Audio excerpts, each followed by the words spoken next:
La prière d'intercession. Alléluia.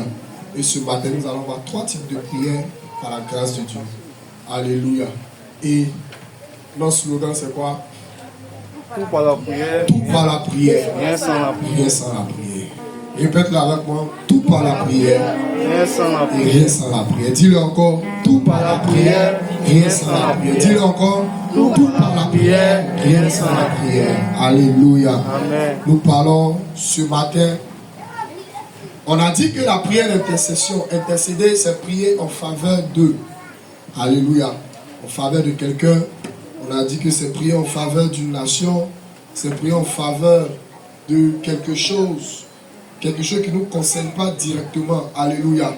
Et on a dit que intercéder, c'est intervenir en faveur de quelqu'un auprès d'une autorité afin d'obtenir miséricorde de cette autorité-là vis-à-vis de la personne pour qui nous sommes en train de prier. Alléluia. Et ce matin, nous parlons des requêtes. Je vais dire avec moi les requêtes. Nous sommes dans 1 Timothée chapitre 2, le verset 1. 1 Timothée 2, à partir du verset 1, je lis la parole de Dieu. J'exhorte donc, avant toute chose, qu'on fasse des supplications, des prières, des intercessions et des actes de remerciement pour tous les hommes.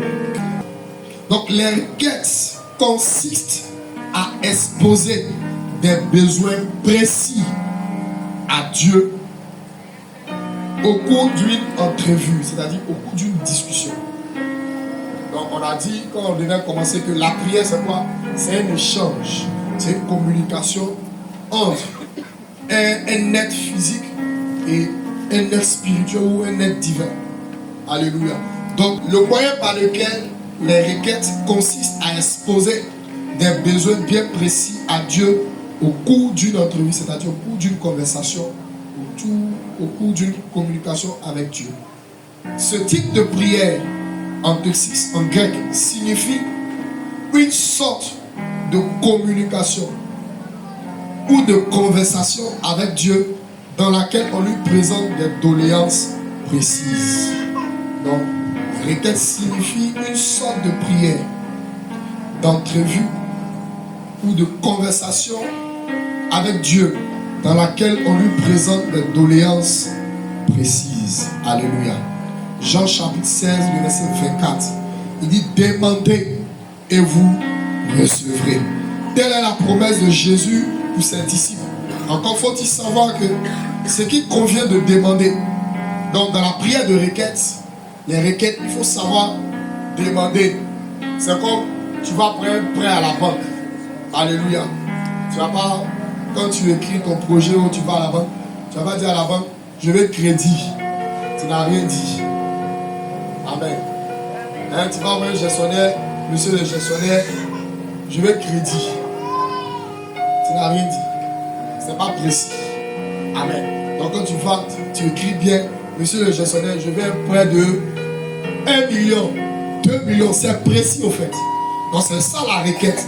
La requête, c'est là par lequel, dans une discussion, alléluia.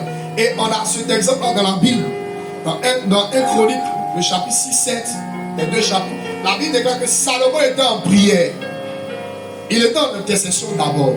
Et pendant l'intercession, Dieu est descendu. Vous voyez? Et Dieu va le faire quoi? Dieu va demander à Salomon: qu'est-ce que tu veux? Et Salomon va faire une requête à Dieu. Il a dit: Seigneur, moi tout ce que je veux, accorde-moi la sagesse et l'intelligence de conduire le peuple sur lequel tu m'as établi. Amen, amen. C'était une requête, il était précis. Donc, dans la prière de requête, lorsque nous voulons entrer dans ce type de prière, nous devons demander précisément. Donc vous allez voir que tous les types de prières que nous allons voir ont pour piste d'atterrissage l'intercession. Amen. Parce que c'est lorsque tu seras en train de prier, peut-être dans ton intercession, ou tu seras dans ton adoration, Dieu peut venir. Le Saint-Esprit peut venir, tu peux dialoguer avec le Seigneur et il va te demander: mon fils, ma fille, qu'est-ce que tu veux? Ou bien pendant un moment de prière, tu sens que la gloire de Dieu est là. Le Seigneur est là. Il dit: Seigneur, je veux tant. Je veux quoi? Ma guérison. C'est comme Bartimée. Jésus sait qu'il a vu. Jésus le rencontre. Et Jésus lui demande, qu'est-ce que tu veux que je te fasse? Bartimée a demandé, il a fait une requête. Il dit, je veux retrouver la vue. Donc la requête, nous devons être précis. C'est là par lequel, pendant une conversation avec Dieu, nous demandons quelque chose de précis. Donc, pour quelqu'un qui n'a pas une intimité avec Dieu, ne peut pas faire une requête à Dieu. Mais pour lui faire, il faut qu'il soit là. Mais c'est pendant une conversation, pendant une communication ou une entrevue que le Seigneur est là et puis tu lui parles. Ah, Seigneur, par rapport à ma vie là, voici, je veux ça. Mais comme tu n'as pas d'intimité avec Dieu, Dieu ne descend pas dans tes prières. Donc, pour que la requête, pour faire une requête, il faut qu'il y ait quelqu'un à qui tu fais la requête. Et c'est pendant une conversation. Alléluia. Donc nous sommes dans le point de la prière. Il faut comprendre les choses. C'est pourquoi Paul a dit dans Jacques, il dit vous priez, c'est vrai. Mais vous ne recevez pas. Pourquoi? Parce que vous priez quoi? Mal. Donc une chose est de prier, une autre chose est de bien prier. Dis-moi amen. Qui a dit amen? Amen. Je prie que le Seigneur te fasse entrer dans cette dimension au nom de Jésus. Que tu sois intime au Seigneur au nom de Jésus. Nous devons prendre garde à faire notre demande conformément à la parole de Dieu. Amen, amen. Conformément à la parole de Dieu et ne pas faire des demandes selon la chair pour satisfaire nos passions et nos convoitises. Et ça, il y a plusieurs fois dit ici. Quand tu fais une requête à Dieu, il ne faudrait pas que cette prière-là soit des prières motivées par ta convoitise ou par ta chair. Comme ton frère ou bien ta soeur a acheté une nouvelle voiture, tu vas dans la présence de Dieu. Seigneur, c'est pas normal. C'est pas normal. Il faut regarder lui. Moi, je prie que lui. Moi, je Seigneur, moi, je ne veux pas. Moi, je veux une autre voiture aussi. Ça, si tu veux satisfaire ta convoitise. Donc, vous voyez une chose de prière, mais tu pries là. Quelles sont tes intentions? Quelle est la motivation qui nourrit la prière que tu es en train d'adresser à Dieu? Seigneur, moi, je ne veux pas. Moi, si je me marie, vous voir dans le quartier là. Ça, c'est pour satisfaire ta convoitise. C'est selon la chair. Amen, amen. Donc, les prières qui sont motivées pour satisfaire notre désir charnel et nos convoitises, Dieu ne les exauce pas. Dis-moi amen. C'est pourquoi je dis que dans la requête, il faut être précis. Et il faut que tu demandes selon la parole de Dieu, la volonté de Dieu. Amen. Alléluia. Il ne faut pas demander pour satisfaire nos convoitises. Certaines personnes demandent. Certaines demandes formulées à Dieu ne sont pas réelles.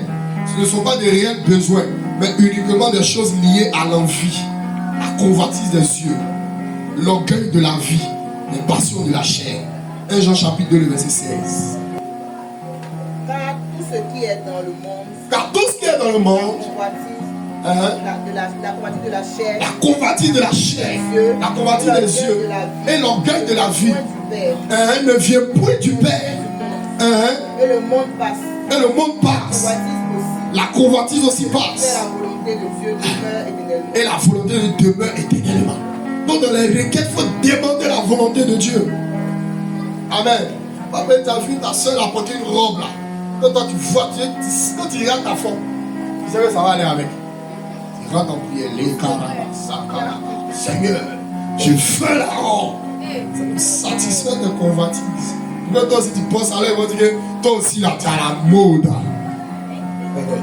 Alléluia. Et c'est pas ce qu'on fait. Il faut qu'on sache que toi aussi tu as la mode. Alléluia. On n'est pas en train de faire la volonté de Dieu. Ne nous attendons pas à ce que ce type de demande soit exaucé par Dieu. Nous avons auprès de Dieu cette assurance que si nous demandons quelque chose selon sa volonté, il nous écoute. 1 Jean chapitre 5, le verset 14. 1 Jean 5, 14. La prière selon la chair, notez ça, la prière selon la chair est une prière en dehors de la volonté de Dieu. Tandis que la prière par l'esprit correspond, quant à elle, certainement à la volonté de Dieu. Car l'esprit sonde tout, même les profondeurs de Dieu. On peut lire 1 Jean chapitre 5, le verset 14. Quelqu'un peut pas être Corinthiens chapitre 2, le verset 10. 1 Jean 5, le verset 14. Nous avons auprès de lui l'assurance. Que si nous demandons quelque chose selon sa volonté, il nous écoute. Donc si nous demandons, c'est bon, si nous demandons selon sa volonté, il nous écoute. Donc ce qui veut dire qu'on est à l'église, on prie, mais souvent Dieu ne coupe pas les prières. Amen. Parce que la prière, c'est selon sa volonté. Amen. Pendant ce mois, je prie que le Seigneur éclaire ton esprit et que tu rentres dans des prières exaucées au nom de Jésus. Que tu changes ta manière de prier. Dis-moi Amen. 1 Corinthiens chapitre 2, 10. Dis quoi? 1 Corinthiens 2 à partir du verset 10. Car nul ne connaît la profondeur de Dieu. Mais Dieu nous les a révélés par son esprit. Car l'esprit sonde toutes choses. Car l'esprit sonde toutes choses. Lui-même les choses profondes de Dieu. Même les profondeurs de Dieu. Amen. Donc la prière par l'esprit sonde les profondeurs de Dieu. Regardez, il y a un exemple dans la Bible. Dans 1 Samuel chapitre 2, la Bible nous parle de Anne.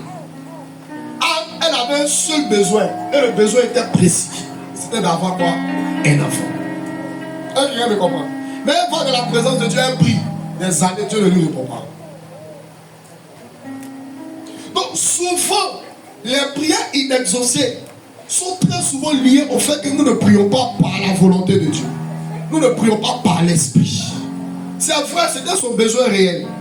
Mais il y avait une autre motivation derrière. Parce que quand nous lisons la Bible déclare que quelqu'un venait prier, dit Seigneur, Pénina, Mariva se moquait de moi. Dieu voulait que Dieu l'exauce pour que sa rivale ne se moque plus. De façon charnelle, on va dire, elle a raison, elle est une enfant de Dieu. C'est pas normal que le monde ou bien les païens se moquent d'elle. Mais Dieu ne voit pas ça comme une bonne motivation. Parce qu'il ne tire pas sa rivale. Amen. Elle venait prier, Seigneur. Mais quand elle a prié par l'esprit, elle a vu le besoin de Dieu. Elle a changé sa manière de prier. Elle dit, Seigneur, maintenant je ne veux plus que ma rivale se moque. Je veux que tu me donnes un fils et je vais te le donner. Donc, toute prière inexaucée, souvent, Dieu voit que dans la prière exaucée qu'il va envoyer, il ne trouve pas sa gloire. Donc, lorsque Dieu ne trouve pas sa gloire dans une prière exaucée, il n'emmènera pas. Parce qu'il a envoyé, tu vas te vanter. Tu vas dire non, c'est parce que j'ai gêné. C'est parce que j'ai prié, c'est parce que j'ai vécu dans la chasteté. Donc moi, je mérite ça. Moi, je comme si paye. Et puis, depuis, je ne suis pas marié. On dit, ah, la soeur, vraiment, tu es marié maintenant. Oui, quand on me dit, monter ma forme là. Et c'est pas normal que je me marie. Et tu te votes maintenant, ta gloire. Tu dis ta gloire dedans. Et quand on me regarde, c'est pas une femme qui est mariée. Dieu là, priez ça. Ne ose pas. Seigneur, j'ai des milliards. Mes amis m'ont trop frustré. Il faut me rendre milliard, fermer la bouche. Les gens qui sont au quartier. Toi, tu veux que ça soit pour toi la gloire. On dit que quand tu passes, on dit ouais, lui a un homme. Dieu ne voit pas sa gloire. Donc il n'exauce pas. Amen. Seigneur, il faut que tu montes dans le quartier là. Qui ne parle pas d'un cadeau. C'est vrai, tu as raison. Dieu doit faire la différence avec le simple. Mais Dieu dit ça là. C'est pas poussé par l'esprit. C'est par la chair. Amen.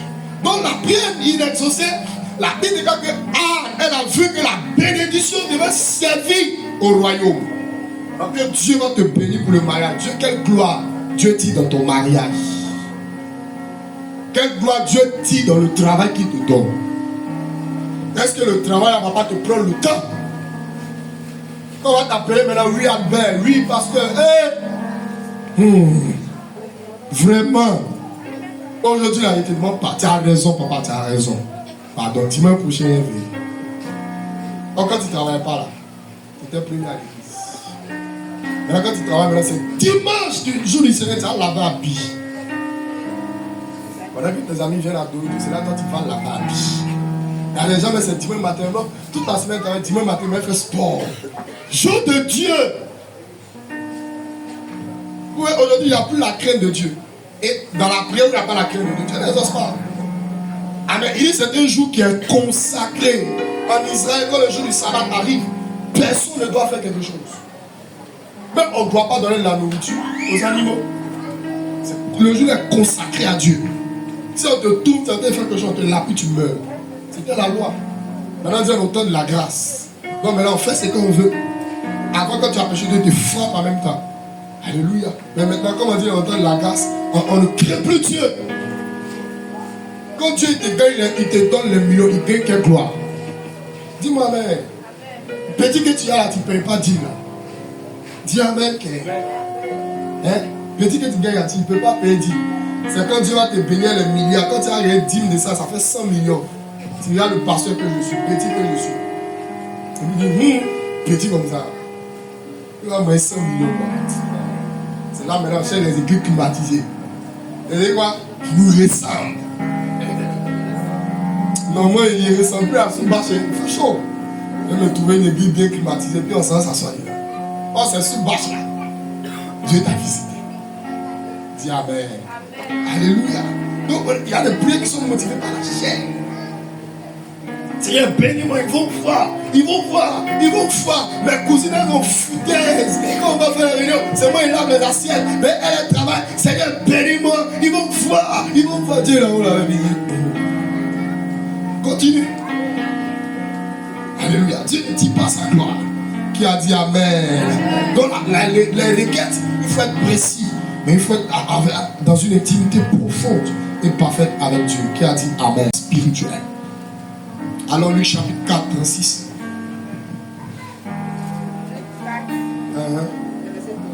Oui. Tous furent saisis de stupeur. Il faut lire français. Tous furent saisis de stupeur. Alors. Et ils se disaient les uns aux autres. Quelle est cette parole? Il commande avec autorité et puissance aux esprits. Il dit quelle est cette parole? Il commande avec quoi? Autorité et puissance aux esprits impurs. Et ils sortent. Donc quel est ce type de prière qui chasse les démons? C'est la prière d'autorité ou de combat spirituel. Dans ce type de prière, il s'agit d'exercer son autorité en Christ contre le monde des ténèbres. Dans la prière d'autorité ou de combat spirituel, dans ce type de prière, il s'agit d'exercer son autorité en Christ contre le monde des ténèbres. Tel que Christ lui-même l'a fait lorsqu'il était sur la terre. C'est ce qu'on vient de lire, Luc chapitre 4, 36. La Bible déclare qu'il y avait une parole, il parle aux esprits. Et puis les esprits sortent. Donc les gens le regardent et puis ils sont étonnés. Ils n'ont jamais vu en Israël en ce temps-là quelqu'un qui peut parler comme ça, puis les esprits sortent. Parce qu'au temps de Moïse, au temps de la loi, ils avaient des gens qu'on appelait les exorcistes. Ce sont des personnes qui étaient spécialement, qui sont consacrées pour chasser les démons. Et on battait les voix pour chasser un esprit. Donc quand on dit que quelqu'un est possédé aujourd'hui, bien les esprits, on va chez les marabouts, chez les fétiches en Israël, avant c'est comme ça. Ils n'ont jamais vu quelqu'un s'arrêter comme ça, puis dit l'esprit sort et puis l'esprit s'en va. Ils n'ont jamais vu. Donc il regarde Jésus et puis dit, c'est quel homme, c'est quelle parole, c'est quelle prière il dit. Et puis même les démons sortent. Je vais dire un chrétien ce matin que tu as l'autorité dans ta bouche. Exerce ton autorité. Le monde des ténèbres existe. Le monde invisible existe. Il y a des réalités invisibles. Il y a des choses qui se passent spirituellement dont tu n'as pas idée. Des choses qui arrivent dont tu n'as pas idée. Très souvent même, il y a des choses qui nous arrivent, des blocages. Il y a des situations de malédiction, des liens ancestraux qui nous poursuivent. Et souvent on est bloqué, on dit mais Seigneur, il y a quoi? Mais il y a des liens. Et la seule chose qui est capable de briser ces liens, c'est la prière d'autorité. Amen. Jésus l'a pris l'autorité lorsqu'il a vu le fou de Gadara. La Bible dit que les démons eux-mêmes ont commencé à parler de nous. Mais il transportait une gloire. Il avait l'autorité de Dieu. Dis-moi amen. Si tu as pris conscience de ton identité en Christ, en tant que chrétien, né de nouveau converti réellement, quand tu arrives dans un endroit, tu as assujetti la puissance de la sorcellerie. Et c'est pas là quelqu'un. Tu n'as pas besoin de génie même. Parce que tu as l'autorité de Christ en toi. Quand tu arrives quelque part, c'est pas toi tu dois trembler. Le monde des ténèbres doit savoir qu'il y a quelqu'un qui arrive. Mais aujourd'hui, on n'exerce pas notre autorité. On entend souvent que le pasteur prie pour nous, c'est vrai. C'est le rôle du pasteur. Mais il y a des situations, si toi-même tu ne te lèves pas pour combattre, ces situations vont résister. Et tu vas rester là des années. Des années, la situation ne va pas changer. Tu seras là. Tu vas accuser les pasteurs, accuser les sorciers. Les sorciers ne font leur part. Ça de te bloquer. Toi, qu'est-ce que tu fais? Tu dois te lever dans la prière d'autorité, de combat. Alléluia. Il y a des choses qui sont commandées depuis le monde des ténèbres. Je vous explique que tout ce qui arrive est commandé depuis le monde des ténèbres. Amen. Les épidémies qui arrivent, des maladies, le diable peut souffler sur tout un pays, un vent de maladie. La seule chose qui est capable de briser ça, c'est la prière d'autorité. C'est pas dans le chapitre 19, verset 10, il dit quoi? Je vous ai donné le pouvoir. Parce qu'il y a un seul pouvoir. Dis-moi même, c'est le pouvoir de Christ. Il dit, je vous ai donné le pouvoir. Il vous a pas dit un pouvoir. Il dit, je vous ai donné le pouvoir. Et le pouvoir suprême. Je vous ai donné la puissance. C'est pas dans son. Il dit, ton Dieu ordonne. Ce n'est pas une négociation. Dieu ordonne que tu sois puissant. Je vous ai donné le pouvoir de marcher sur les serpents, les scorpions, toute la puissance de l'ennemi. Quand tu connais ton autorité, Christ, même demain, formation, tu ne te rends pas. Dis-moi amen. C'est pourquoi il faut grandir dans la prière. Il faut grandir dans la présence de Dieu. Il faut grandir dans l'onction. Dis-moi amen. Regardez l'apôtre Paul dans le livre de Philippiens. Il dit aux gens, de Corinthiens plutôt, il dit, j'ai voulu prêcher l'évangile, mais le diable m'en a empêché. Grand apôtre Paul, on prend son mouchoir, on va ressusciter mort, mais le diable l'empêche d'aller annoncer l'évangile. Donc il y a des situations qui arrivent, le diable va t'empêcher. Il y a des saisons de bénédiction qui arrivent, où tu dois rentrer dans la bénédiction. Le diable va envoyer un mouvement pour te distraire. C'est pourquoi tu dois maintenir, rester dans le combat spirituel. Dis-moi amen. Je disais ici, tu m'as passé, quand tu es une fille de prière, si tu dors, tu as poursuivi dans le rêve. Quand tu te lèves, tu poursuis tes ennemis par la prière. Dis-moi amen. Quand j'ai levé, je dors, on me poursuit, mon pasteur, il dit, hein? Je me suis levé, j'ai prié. Quand je dors là, c'est pas ça de le poursuivre maintenant. C'est ça la prière. Le combat spirituel. Il y a des choses, il y a des liens, des hôtels qui ont été bâtis dans vos familles. Si tu ne pries pas, tu n'as pas demandé. C'est vrai, tu n'as pas adoré. Mais la malédiction te suit à cause du lien de sang. C'est pas par la prière d'autorité, par la prière de combat spirituel, on change le royaume.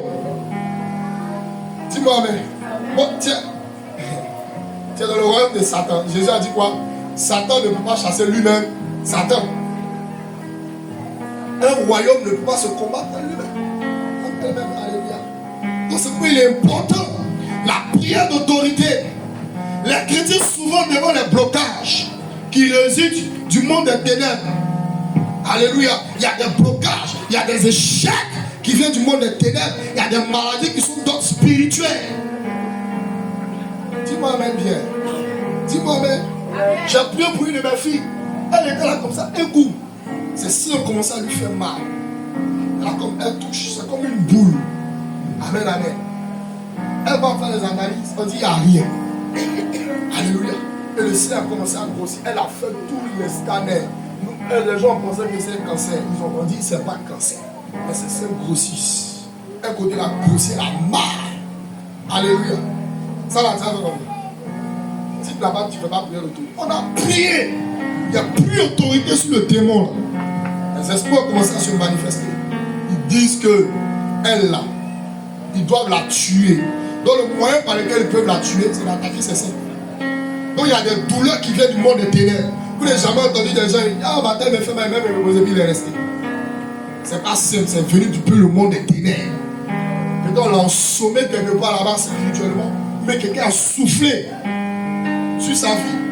Le monde spirituel, la guerre spirituelle existe. Dis-moi amen. Et je vous ai dit, toute bénédiction, toute élévation va nécessiter une guerre spirituelle. Tu ne peux pas être élevé si tu ne remportes pas la bataille sur la terre. C'est impossible.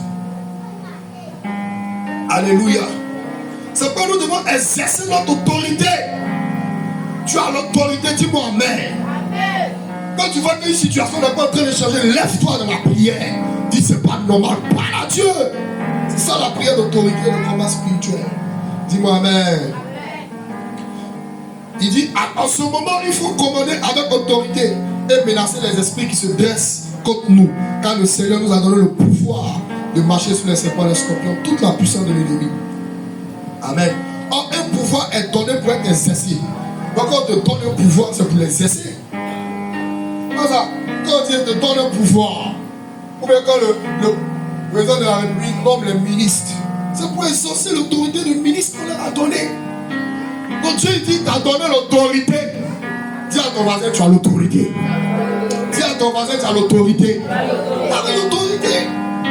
N'ayez pas peur. Dieu nous a donné le pouvoir. Et nous a donné le pouvoir. Exerçons notre autorité.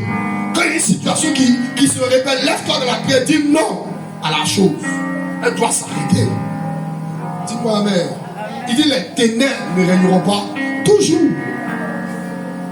Et nous devons exercer cette autorité contre le monde des ténèbres. Non par nos propres forces, mais dans le nom de Jésus.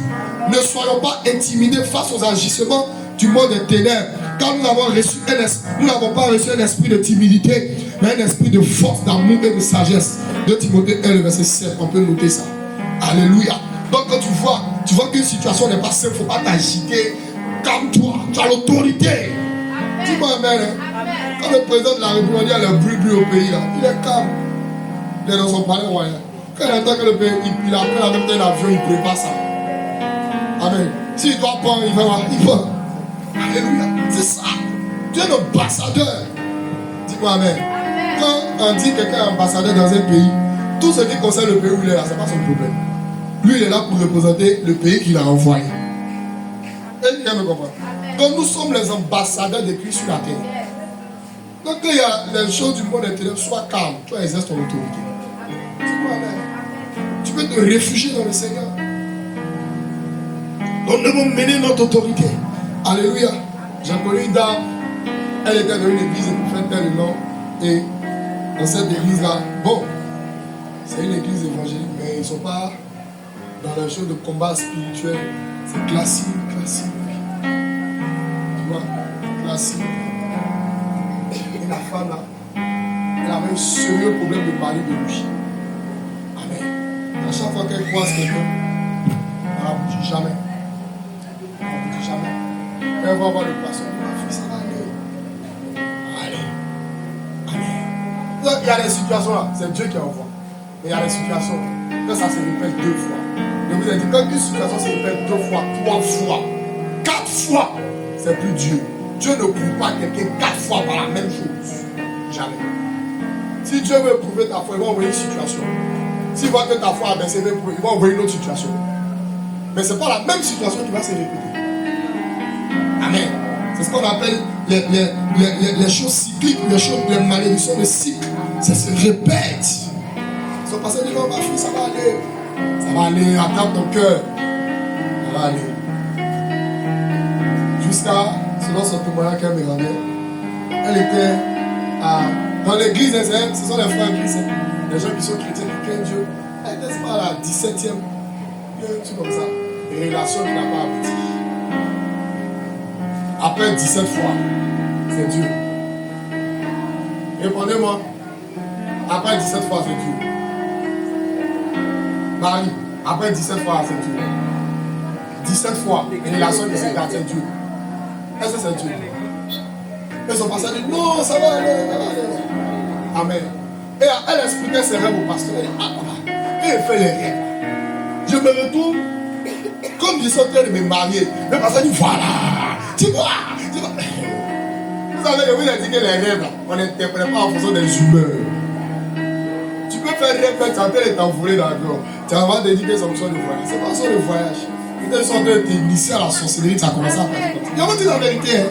On n'interprète pas les rêves en fonction de la sagesse humaine. Donc il dit, papa, il fait chaque fois il me marie. Il faut que ma fille, ça va arriver. C'est un truc qui est en train de te montrer. Oh, c'est un mariage spirituel. Amen.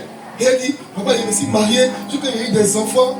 Et les relations là, quand elle va avec les hommes, fausse couche. Son pasteur lui dit, c'est peut-être qu'il n'est pas encore marié, Dieu n'aime pas ça. Tu vois, et puis il prend l'histoire de David et puis Bathsheba. Quand il a croisé Bathsheba, le premier rapport c'est l'enfant qui est né, Dieu était fâché, il a tué l'enfant.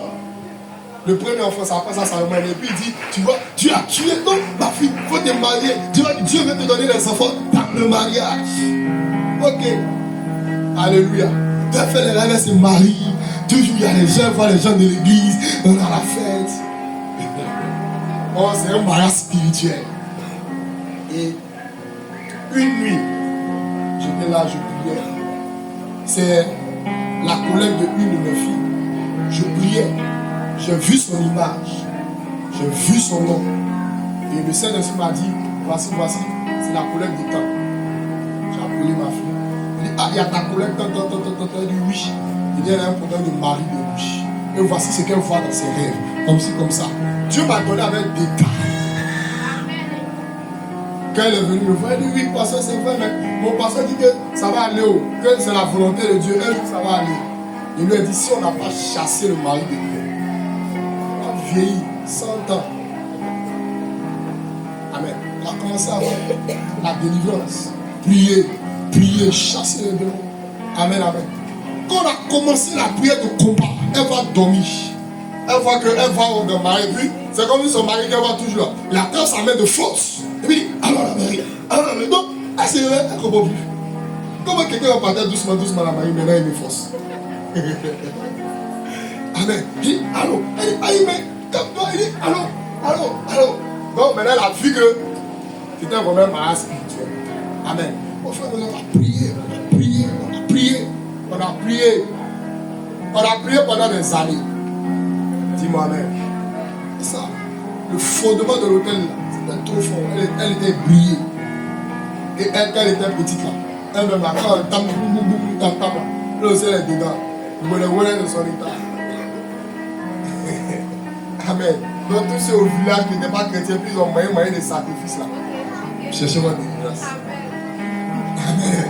Amen. On dit tabouret, c'est pour fétiche. Toi tu es petit. Tu dis non. Le monde est il ne connaît pas que tu es petit. Elle s'en fout de ça. Quand tu as mangé maintenant, tu rentres ton alliance, c'est le démon à qui la nourriture était dédiée. Amen, amen. Donc on a prié. Et quand ça a duré près de 2 ans comme ça. Et une fois, conduit par l'esprit, Dieu m'a dit, le prière pour elle là, à côté, au bord de l'eau.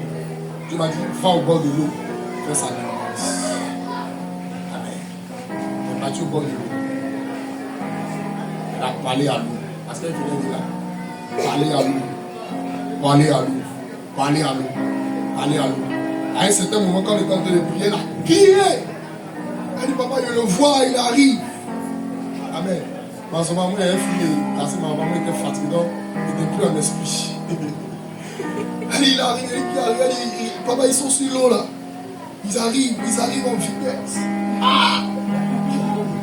Ils arrivent en vitesse comme à ce moment, il était fatigué, donc il n'était plus trop disposé. Donc quand il a vu que moi c'est dangereux que je suis au bord de l'eau, mais il risque de prendre ma dose, il a fait mon effort, il me suis disposé.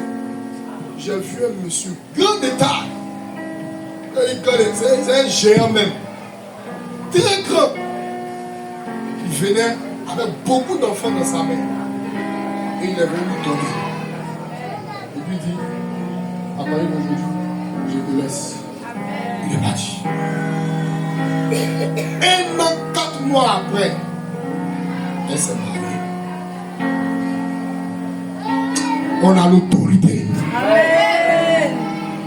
Il y a des situations qu'il ne faut pas accepter. Il faut exercer la prière d'autorité. Dis-moi amen. Je vais terminer par ce 3e type de prière. Nous allons continuer le dimanche prochain. Les prières de proclamation ou prières prophétiques. Les prières de proclamation ou prières prophétiques. J'espère que chacun a sa bouteille d'eau. Vous savez, dans les pensées, tous ceux qui sont venus, ceux qui n'ont pas la bouteille d'eau, allez les acheter en même temps. Les prières de proclamation ou prières prophétiques. Il s'agit dans ce type de prière de proclamer la parole de Dieu sur nos vies et de confesser par nos lèvres notre victoire. Amen. Donc, c'est ça les prières prophétiques. Là, je vous ai dit ici que le premier prophète de ta vie, c'est toi-même. Alléluia. Donc, tu te regardes dans le miroir. Chaque matin, tu te bénis. C'est la prière en église. Mais ce sont des prières prophétiques. Tu regardes, dis-moi, je suis milliardaire. Amen. Quand la Bible déclare que l'or et l'argent appartiennent à mon Dieu, moi je suis béni. Moi, je vais impacter ma génération. C'est quand, Seigneur, dans ta parole, tu as utilisé Josué, il est impacté. C'est une des prières qui sont basées sur la parole de Dieu. Amen. Si tu as un problème de stérilité, Seigneur, je proclame que je ne suis plus stérile. Car tu dis dans ta parole, dans ton peuple, il ne doit pas avoir de femmes stériles. Et que même s'il y a des femmes stériles, elles vont enfanter 7 fois. Seigneur, Rebecca était enceinte, tu l'as visité. C'est-à-dire, il ne faut plus te voir de la situation négative, mais il faut te voir de façon positive. Tu dis, Seigneur, il n'est pas bon que l'homme et la femme soient seuls. Seigneur, je proclame que je ne suis plus célibataire. J'entre dans le mal, même si tu n'as pas encore vu. C'est des prières prophétiques. Ce sont des déclarations de foi. Donc, il s'agit dans ce type de prière de proclamer selon la parole de Dieu sur nos vies et de confesser par nos lèvres notre victoire. Donc, Seigneur, j'ai la victoire sur les autels de ma famille. Il faut déclarer ça. Je suis libéré des liens. Il s'agit dans ce type de prière de proclamer selon la parole de Dieu, de proclamer la parole de Dieu sur nos vies et de confesser par nos lèvres notre victoire. Lorsque nous prions, l'Esprit peut nous conduire à prophétiser sur nous-mêmes des choses importantes. Donc soyons sensibles à l'Esprit de Dieu. Amen. Donc dans tes prières à la maison, tu es en train de prier que le Saint-Esprit t'a mis à prophétiser sur toi. C'est vrai, dire, il n'y a pas meilleur prophète. Il n'y a pas plus grand prophète dans ta vie si ce n'est pas toi-même. Amen. Si tu apprends à déclarer, tu apprends à te bénir toi-même. Toutes les révélations qu'on va te donner viendront comme des confirmations. Dis Amen. Il faut apprendre à te bénir. Vous voyez la rentrée qui arrive, les élèves, bénissez-vous. Je suis béni, j'impacte ma génération. Je suis plus sur le poids de la malédiction de ma famille. Alléluia, c'est ça. Proclamer notre victoire. C'est-à-dire, il y a la victoire sur l'esprit de célibat, de malédiction familiale. Connaître la parole de Dieu nous permet de confesser et de la proclamer. Donc, pour ce type de prière, il faut connaître la parole de Dieu. Méditer. Cette parole est l'épée du Saint-Esprit. Dans ce genre de prière, quand tu es en train de proclamer selon la parole de Dieu, c'est comme une épée que tu es en train d'envoyer pour briser un lien, couper une corde qui te maintenait dans le statu quo, qui te maintenait dans la stagnation. Tu es en train de proclamer, envoyer l'épée du Saint-Esprit pour couper. Alléluia. La parole de Dieu est vivante et efficace, plus tranchante qu'une épée quelconque à 2 tranchants, pénétrante jusqu'à partager âme et esprit, jointure et moelle. Hébreux chapitre 4, 12.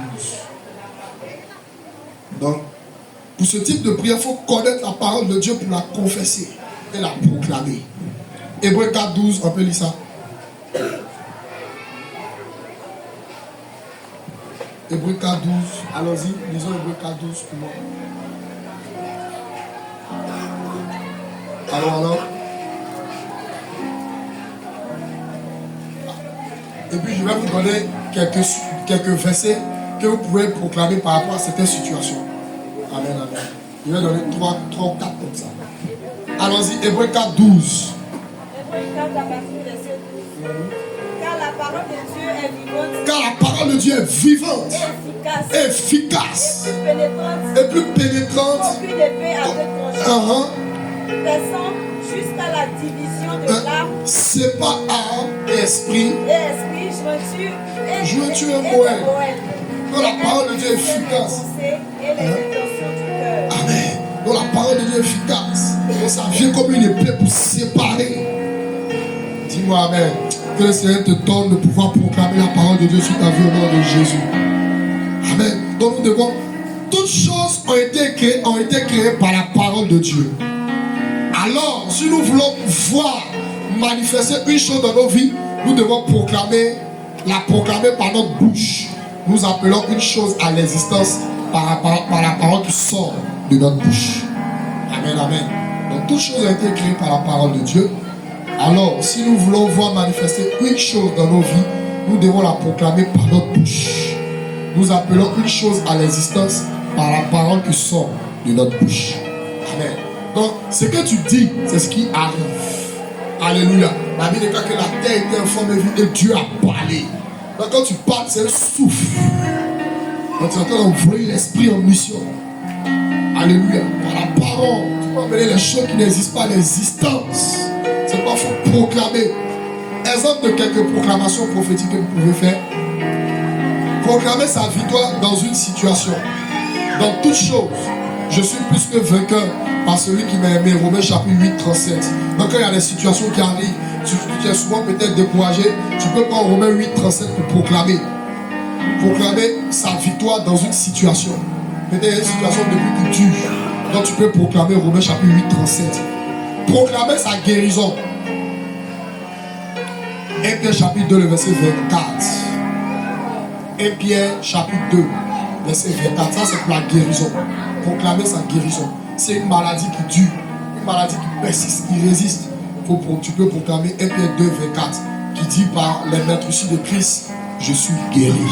Alléluia. Proclamer sa justification.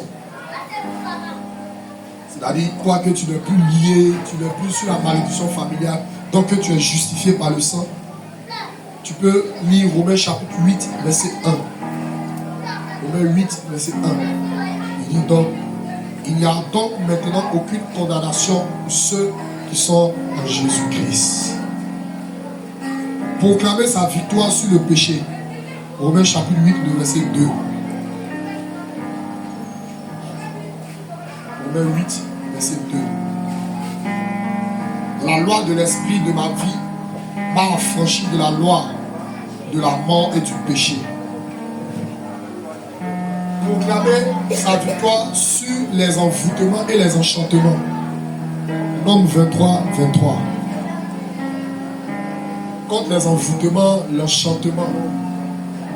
Romains et Nombre chapitre 23, verset 23.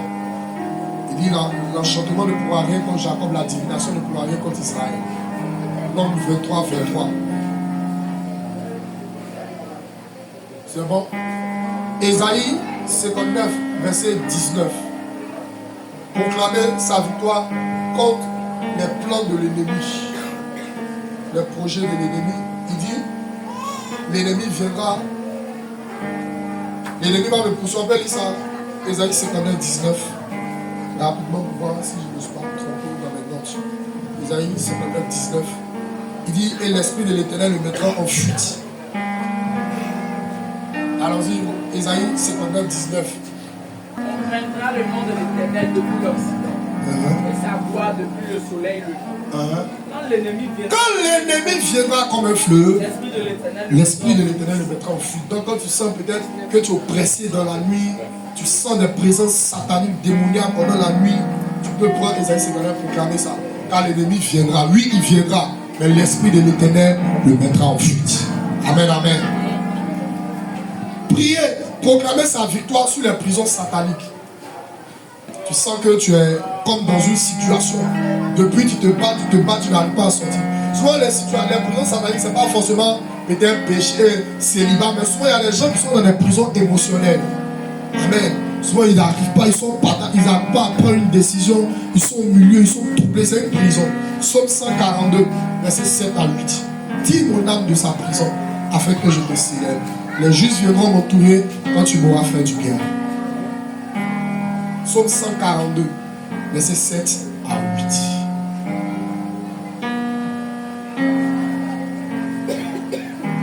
Alléluia. Amen. Donc il y a beaucoup de proclamations. Je voulais donner ces quelques points là pour que ça puisse aider quelqu'un. Amen, amen. Que le Seigneur soit béni. Laissons acclamer le Seigneur. Et voici aujourd'hui la parole, le pain quotidien.